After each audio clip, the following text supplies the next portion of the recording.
Dinosaur পৃথিবীর ইতিহাসে এক বিস্ময়কর এবং গুরুত্বপূর্ণ প্রাণী। এরা পৃথিবীতে কোটি কোটি বছর আগে বসবাস করত এবং বর্তমানে বিলুপ্ত। ডাইনোসর নামটি গ্রিক শব্দ থেকে এসেছে, যার অর্থ ভয়ঙ্কর টিকটিকি। এরা মেসোজোয়িক যুগে ট্রায়াসিক, জুরাসিক এবং ক্রেটাসিয়াস সময়কাল প্রায় 1.5 মিলিয়ন বছর ধরে পৃথিবীতে রাজত্ব করেছে।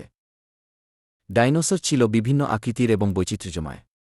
কিছু ডাইনোসর ছিল ছোট, মুরগির মতো, আবার কিছু ছিল বিশাল, যা আধুনিক তিমির থেকেও বড়। এদের মধ্যে কিছু ছিল তৃণভোজী, যারা গাছপালা এবং পাতায় খাদ্য গ্রহণ করত।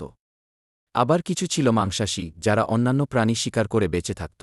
ডাইনোসরের সবচেয়ে পরিচিত প্রজাতিগুলোর মধ্যে আছে ট্রাইরেসারাটপস, টিরানোসরাস রেক্স, স্টেগোসরাস এবং ব্র্যাকিওসরাস।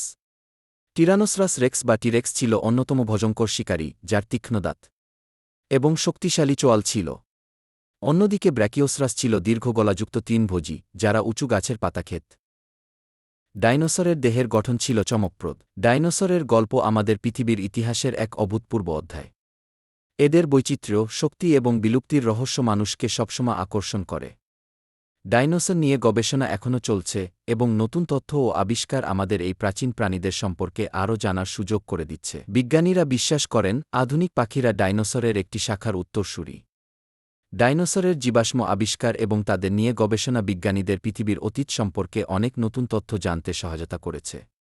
এই আঘাত পৃথিবীর বায়ুমণ্ডলে ধুলো এবং গ্যাস ছড়িয়ে দেয়, যা সূর্যের আলোকে বাধাগ্রস্ত করে এবং পৃথিবীতে তাপমাত্রা কমিয়ে দেয়।